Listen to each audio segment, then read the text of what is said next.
Happy birthday, Dr. Seuss. In honor of his birthday, I will be reading Giraffes Can't Dance. Thanks for listening.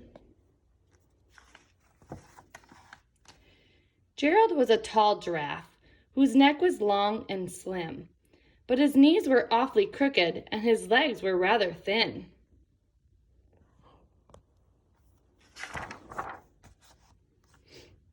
He was very good at standing still and munching shoots off trees. But when he tried to run around, he buckled at the knees.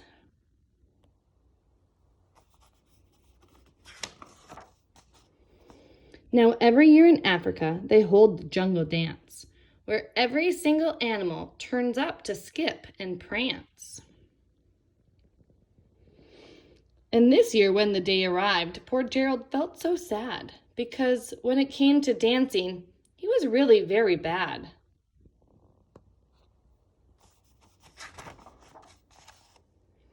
The warthogs started waltzing, and the rhinos rock and rolled. The lions danced a tango that was elegant and bold.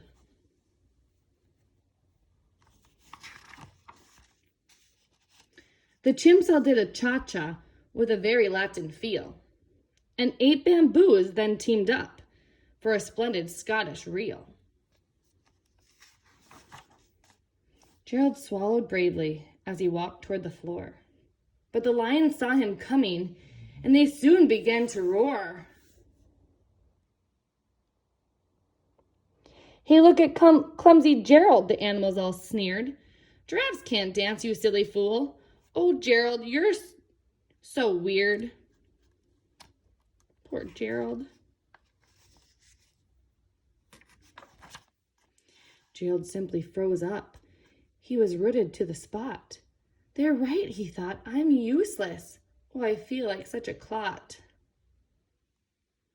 So he crept off the dance floor and he started walking home. He never felt so sad before. So sad and so alone.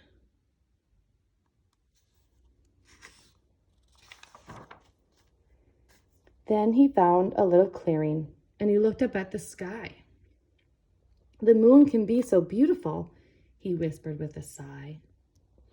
"Excuse me," copped a cricket, who'd seen Gerald earlier on, "but sometimes when you're different, you just need a different song."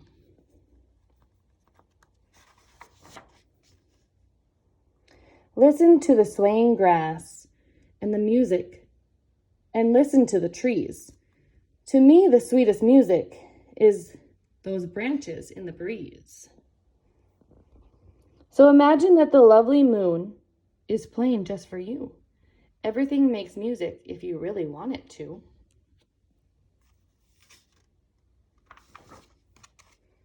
With that, the cricket smiled and picked up his violin. Then Gerald felt his body do the most amazing thing.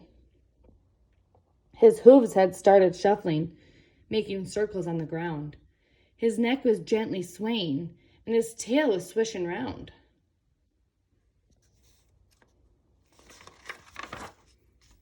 He threw his arms out sideways, and he swung them everywhere. Then he did a backward somersault and leapt up in the air.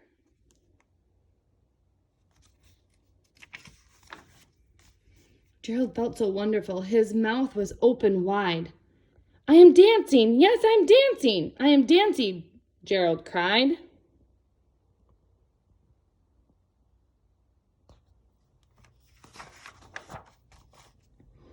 Then, one by one, each animal who'd been there at the dance arrived while Gerald boogied on and watched him, quite entranced. They shouted, "It's a miracle! We must be in a dream. Gerald's the best dancer that we've ever seen."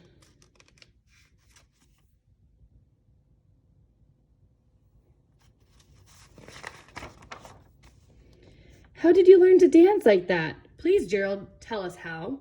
But Gerald simply twirled around and finished with a bow.